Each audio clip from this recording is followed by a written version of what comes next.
এখন আমরা আছি রবীন্দ্র সদন। রবীন্দ্র সদন নজরুল তীর্থ রয়েছে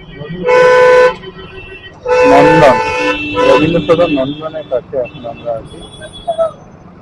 ভেবেছিলাম মা ফ্লাইওভার ধরে যাবো, কিন্তু মা ফ্লাইওভার ধরলাম না, দুপুরবেলায় কড়া রোদ লাগবে।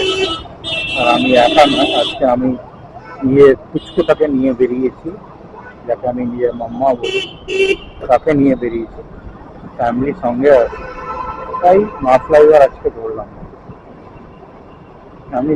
আমরা যাচ্ছি সাউথ কলকাতা। সাউথ কলকাতার একটা বিখ্যাত পার্ক, তার সঙ্গে আমার ছোটবেলার অনেক স্মৃতি জড়িয়ে রয়েছে। তাই চাইলাম আজকে আমার ছোটবেলাকে আমার মেয়েকে মনে করাই, যে এখানে আমি আসতাম। এই পার্কটায় আমার মামা, আমার খুব কাছের মামা আমাকে নিয়ে আসে, সেইখানেই যাব। তাকে এখনো জানাইনি যে আমরা কোথায় যাচ্ছি। ওর জন্য এটা ওর জন্য একটা সারপ্রাইজ আছে। আপনারা ভিডিওটা পুরো দেখবেন, আর ভালো লাগলে নিশ্চয়ই লাইক অ্যান্ড সাবস্ক্রাইব করবেন। আপনারা জানেন আমার চ্যানেলটা নতুন, তো একটু সাপোর্ট করে দেবেন, সাবস্ক্রাইবটা করে দেবেন। কেন কি, চ্যানেলটা নতুন তো, তাই জন্য একটু আপনাদের ভালোবাসা সব দিলে ভালো। চ্যানেলটা চাইবো ইমপ্রুভ করি, যাতে আপনাদের আরও নতুন জায়গা, কলকাতার নতুন নতুন জায়গা দেখাতে পারি। চলুন আজকে সাউথ কলকাতা থেকে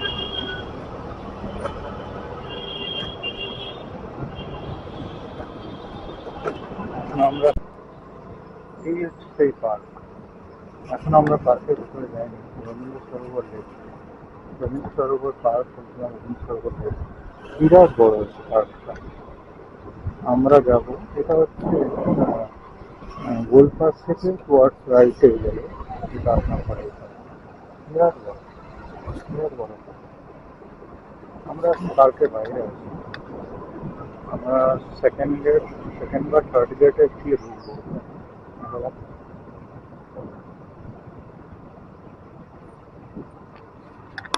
हाँ, और मैम को क्या समझ में आया? हाँ लूंगी तो वो समझ में आया, लेकिन क्या, अरे देखो तो सही, तब तो समझ में आएगा। আমার মেয়ের বায়না শুধু, বেরিয়ে এখনো পার্কে যাওয়া হয়নি, কিন্তু বায়না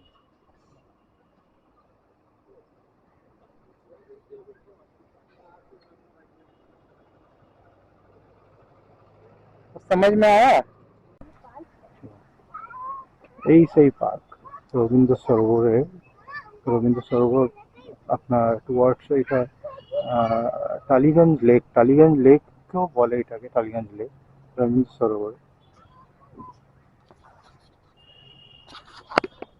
পার্কটা অনেক বড় পার্ক।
ভিডিওটা ভালো লাগলে নিশ্চয়ই সাবস্ক্রাইব করবেন, লাইক করবেন, অ্যান্ড শুভ নববর্ষ আপনাদের সবাইকে। Thank you so much for watching our video.